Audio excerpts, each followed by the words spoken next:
tout, je tiens à remercier pour leur écoute, leur efficacité et pour l'organisation de cette inauguration Sébastien Humbert, Laure Moline et Laurent Bellini. Papa n'aimait pas les anniversaires, mais cette année est particulière puisqu'elle aurait fêté la décennie de son chiffre d'or, le 9. Il aurait eu 90 ans le 9 septembre. Je suis très fière et heureuse que cette année, alors qu'il nous a quittés il y a déjà 15 ans, la ville de Paris, à travers vous, Madame Hidalgo, ainsi que Monsieur Girard et Monsieur Lejoindre, ait accepté de lui rendre ce bel hommage en offrant à cette place son nom, tout près de là où il a longtemps habité. C'est à 2 pas d'ici, rue Saint-Vincent, qu'il a failli parvenir à sauver le monde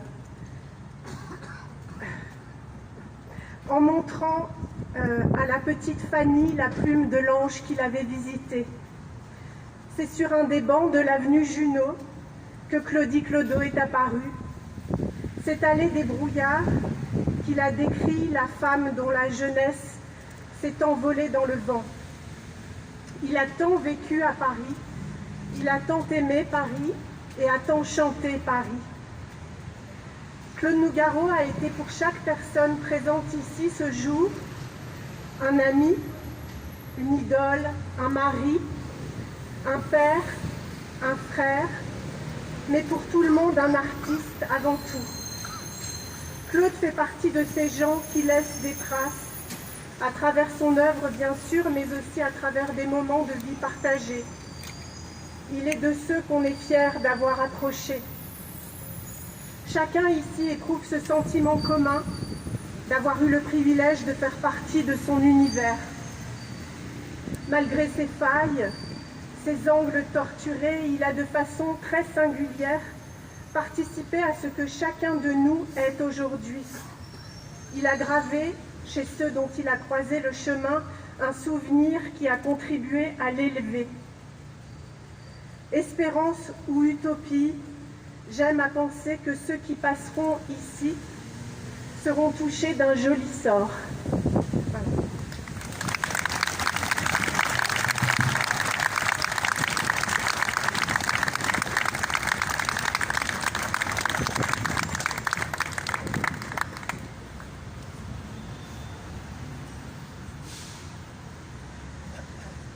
Bonjour à tous. En mai 1984, je foulais pour la première fois le pavé parisien.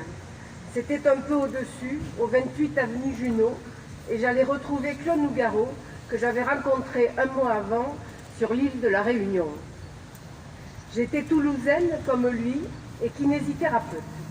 Il était en tournée dans l'océan Indien et avait mal au dos. Nous sommes restés 20 ans ensemble. Aujourd'hui, 28 novembre 2019, 35 ans plus tard, me voici place Claude Nougaro, au pied de l'avenue Junot. Vous pouvez imaginer mon émotion et le vertige du temps qui passe que je ressens si fort aujourd'hui. Je remercie Madame la maire, Anne Hidalgo, Christophe Girard, Monsieur le maire du 18e, Éric Lejoindre, tous les organisateurs pour leur efficacité, la fanfare Piston Circus, toute la famille ici présente venue inaugurer cette nouvelle adresse parisienne qui ancre Claude dans cette capitale qu'il aime tant et où, contrairement à ce que l'on croit, il a passé sa vie. Quelques mots de Claude sur Paris. Étant provincial, Paris m'a toujours semblé être une étoile de la terre, lieu privilégié de l'intelligence humaine, lieu historique unique au monde, creuset où naissent les idées, ville d'hommes libres au prix d'un combat immense, lieu magique de rencontres qui changent la vie. C'est tout cela Paris pour moi et bien d'autres choses encore. Merci à tous.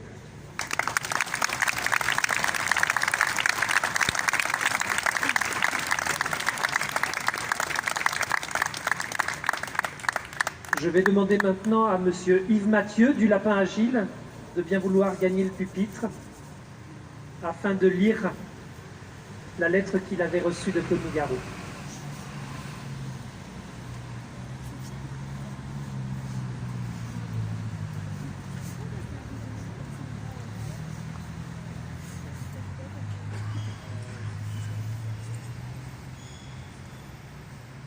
Oui, quand il était venu au Lapin Agile pour la première fois en 1954,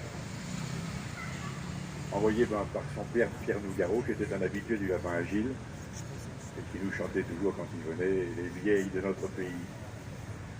Il arrive, est-ce que vous chantez? Non. Je dis des poèmes, je dis mes poèmes. Et il a commencé au Lapin Agile en disant ses poèmes, pendant un an ou deux, puis après il s'est mis à chanter parce que je lui disais, mais écoute, tu as une voix, et puis il avait un peu le complexe de son père évidemment, de ça, mais tu as une voix magnifique, ça suffit, tu vas pouvoir chanter aussi. Il a commencé à écrire des chansons. Donc depuis, on peut dire que c'était mon meilleur ami, comme un frère pendant des années, jusqu'à la fin de sa vie évidemment. Là j'ai retrouvé une lettre qu'il m'écrivait le 31 mars 1962, quand j'étais aux États-Unis, où je chantais au Radio Cité Musical à New York. Il m'avait écrit cette lettre. « Bien cher Vivi, quand vais-je te revoir? Jamais si ton travail et ton succès sont toujours plus forts que ta nostalgie et le désir de revoir les visages que tu aimes. Je pense fréquemment à toi, tu sais, et Sylvie, maintenant que la distance te rend inoffensif, te voue une profonde tendresse. Elle accouchera en mai d'un petit Nougaro ou d'une petite, à qui nous raconterons pour qu'il ou qu'elle s'endorme les exploits de l'oncle d'Amérique. Enfin, j'espère désormais pouvoir nourrir ce rejeton. Beaucoup de choses bonnes m'arrivant ces temps-ci. D'abord, je rentre chez Philips, et je suis en train d'écrire et d'enregistrer un 33 tours, 9 chansons réunies sous la formule « Tout feu, tout femme ». Je me suis mijoté les textes pendant des mois, et je te prie de croire que tube ou pas, ça a de la gueule. J'enregistre en direct avec seulement 5 musiciens dirigés par Michel Legrand. D'autre part, ma notoriété d'auteur s'élargit et me vaut de recevoir des propositions d'émissions de télé et de chansons dans les films. Bref, vent dans les voiles. Petit clin d'œil de mon étoile, il serait temps, hein, Vivi, que la gloire émergeât enfin du verre de Beaujolais. Mais la seule mafia qui comptera jamais pour moi est celle de mon cœur. Et si je t'attends, Vivi, pour l'organiser. Sylvie et moi, nous t'embrassons bien affectueusement. En 98, il a reçu le titre d'officier du mérite, national du mérite, et il a voulu que ce soit au Lapin que ça se passe. Et là, il précise son texte. J'ai choisi le Lapin, le décor m'y invite, tant il évoque en moi de jeunesse et d'espoir. J'ai choisi le Lapin pour y recevoir l'ordre national du mérite. J'ai choisi le Lapin, le port, le bateau, l'arche, où je fus embarqué sur le flot des chansons. J'étais parmi les taurillons qui sentent encore le lait de vache. J'ai choisi le Lapin, enfin, de la maison, me voici officier national du mérite. La France l'a voulu, eh bien elle a raison. C'est la France de Jean-Roger Cossimon, de Bruand, de Carcot. Ils sont là qui m'assistent. Ils connaissent le poids des refrains, des couplets, les moments de grâce, les bosses et les plaies. Un officier se doit à quelques cicatrices. Je revois l'amiral de ce vaisseau chanteur, Polo, fin connaisseur en marle et en merle, et toi, Yvonne d'Arles, avec ta voix de perle, adossée au rideau dans la rouge lueur, je vous salue chacun tour à tour sur ce seuil qui accueille la vie aussi bien que les deuils. Je vous salue, amis, en cet instant insigne, et je vous remercie. Les honneurs en ce lieu n'ont rien d'un champ de cygne. Ici, le cimetière est trop près de la vigne. Buvons à la vie, mes seigneurs. Claude Nougaro.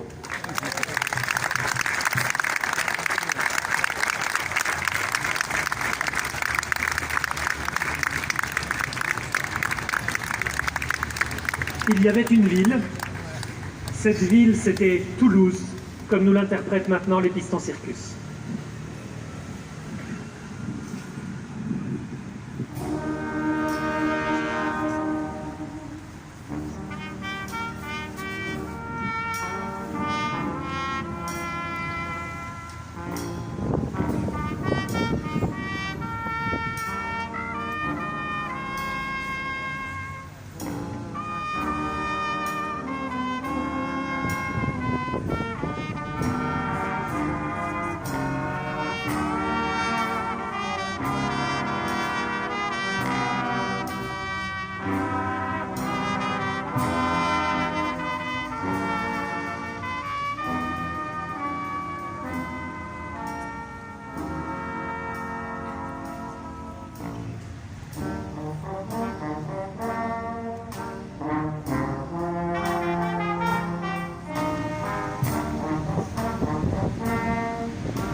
De Nouga York à Paris, il n'y a finalement qu'un pas à faire. Il revient à Madame Hidalgo, maire de Paris.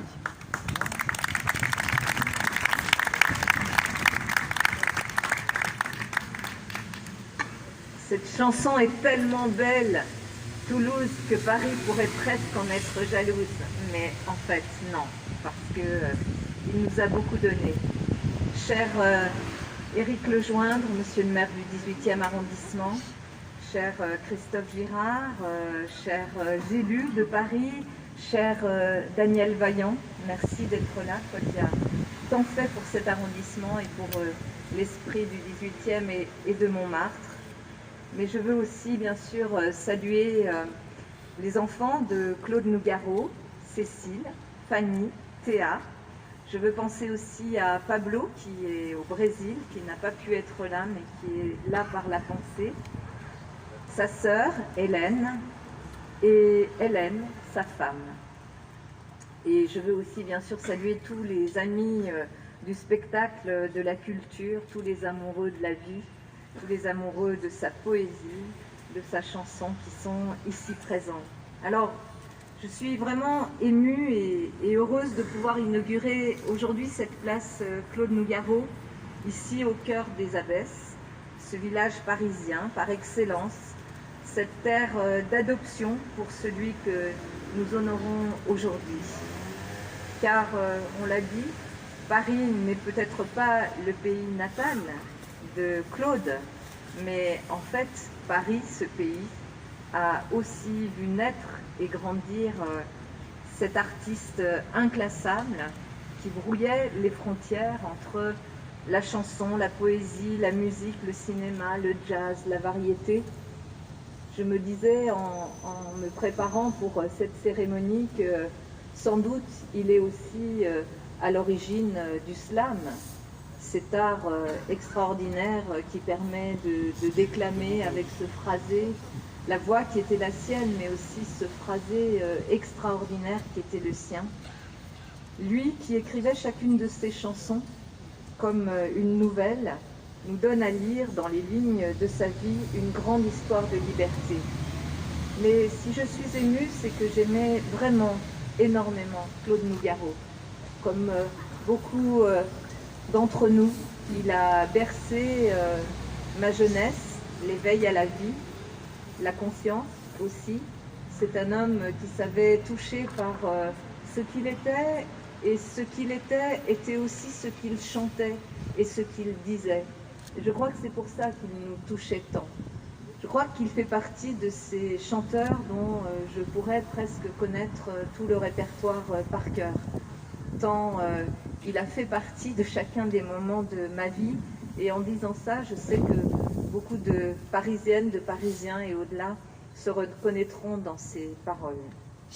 C'était un homme libre, cette liberté d'écrire, d'échapper au mal en jouant avec les mots, de boxer avec les mots, chère carte champêtre, liberté de chanter, de dépasser cette frontière devant l'abîme et de devenir un autre en montant sur scène, liberté de vivre éperdument, car comme il le disait lui-même dans un de ses plus beaux poèmes, l'homme et la flamme souvent s'entendent. C'est à quelques pas d'ici, vous l'avez dit, au Lapin Agile, merci d'avoir porté son témoignage à l'instant, qu'il a fait ses premiers pas sur scène. C'est là pour la première fois qu'on a entendu ce rythme si particulier de ce phrasé qui mariait à la fois la profondeur des mots, dont il maîtrisait à la perfection la musicalité, mais aussi la légèreté du rythme, comme s'il était né pour porter la voix du jazz et de bien d'autres genres musicaux, pour tenir la mesure et embrasser la démesure. Sa vie est romanesque. Vous en êtes toutes et tous le témoin, celles et ceux qui ont eu la chance de partager cette vie avec lui. Il avait évidemment des soubresauts, des emportements qui sont ceux d'un homme, d'un artiste, d'un créateur qui va chercher au fond de lui, qui se fragilise pour donner et pour trouver ce qui va toucher l'autre. Chère Cécile, chère Fanny, chère Théa, ces trois filles chéries, chère Hélène, sa sœur, et chère Hélène, sa femme aimée, merci de nous honorer de votre présence aujourd'hui. Merci de faire vivre l'œuvre celui dont la musique coulait bien sûr dans les veines. C'était un véritable héritage qu'il avait reçu, celui d'une mère pianiste et d'un père baryton à l'Opéra de Paris. Il racontait comment il avait été profondément marqué en voyant son père interpréter notamment le rôle du baron Scarpia dans Tosca de Puccini. Son entrée en scène, son charisme, l'impression qu'il laissait sur le public dans la salle, ça devait sans doute l'intimider. Et déjà chez lui, sûrement, cette idée du rapport direct avec le public, sans faux semblant, cette nécessité pour l'artiste d'être d'une sincérité absolue et d'être à hauteur de regard avec celui ou celle qu'il voulait toucher. C'est peut-être pour cela qu'il a attendu, vous l'avez dit, avant d'oser chanter ses propres textes sur scène.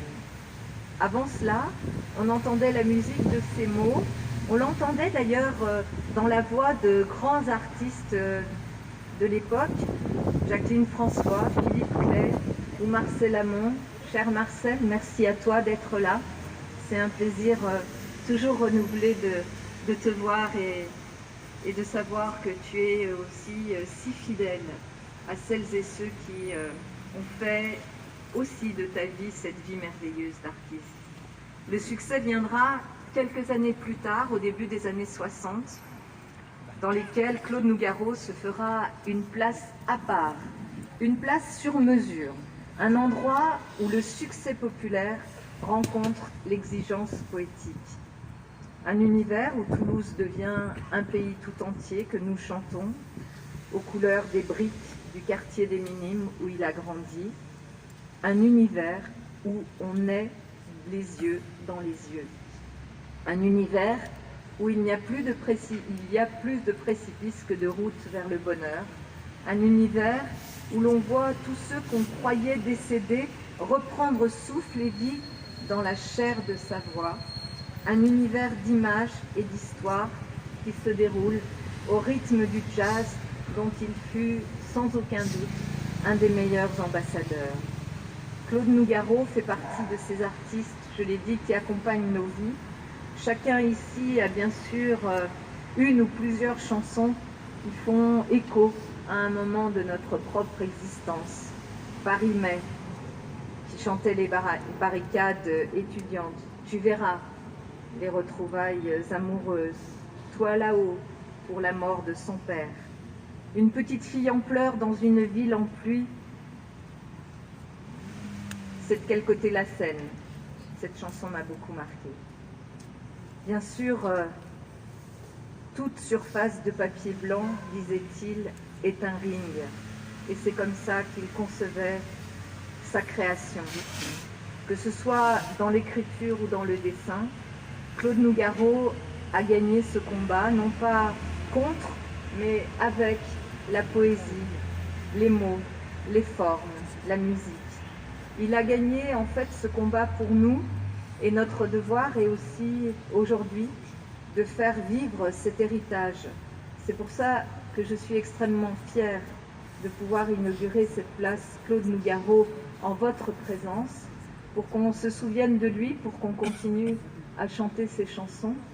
Lorsque l'on évoque son nom, les chansons viennent immédiatement à notre bouche. Et je crois que c'est l'effet qui se produira ici sur cette place Claude Nougaro. Je veux dire aussi à Hélène, à toute la famille, que nous ferons cette très grande exposition Claude Nougaro à l'Hôtel de Ville de Paris. J'y tiens. Je pense que le rapport entre Claude Nougaro et Paris n'est pas à démontrer. Il s'était emparé de cette ville, il avait compris cette ville, ce que cette ville porte aussi d'héritage universel, de valeurs universelles, de ce que cette ville a toujours été un lieu où les idées, les artistes sont venus puiser dans les controverses, puiser dans la vie, puiser dans cette énergie, puiser dans les engueulades, puiser dans ce qui fait que cette ville est une ville si particulière. Ce rapport-là, Claude Nougaro l'avait, Comme disait Sacha Guitry, être parisien, ce n'est pas être né à Paris, c'est y renaître. Mais Claude Nougaro nous a permis aussi de renaître à plusieurs reprises avec ses chansons. Merci à lui. Merci, cher Claude Nougaro.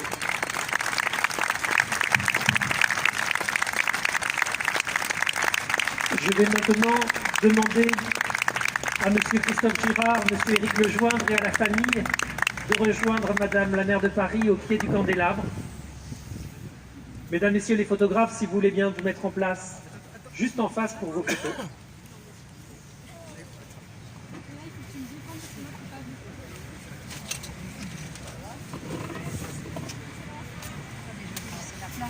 Non, vous inquiétez pas, on va se rapprocher.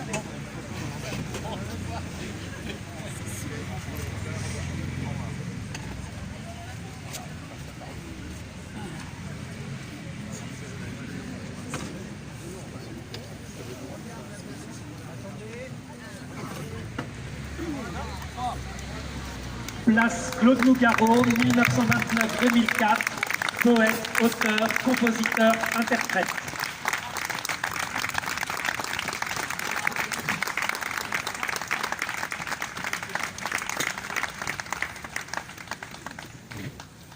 J'aime la vie quand elle rime à quelque chose, j'aime les épines quand elles riment avec la rose, j'aimerais même la mort si j'en sais la cause, rime ou prose, j'aime ma chanson quand elle rime avec ta bouche, comme les ponts de Paris avec bateau-mouche, et la perle des pleurs avec l'œil des biches. Rime, c'est avec la musique de ce superbe texte que notre cérémonie s'achève, place au Piston Circus que l'on peut applaudir à nouveau.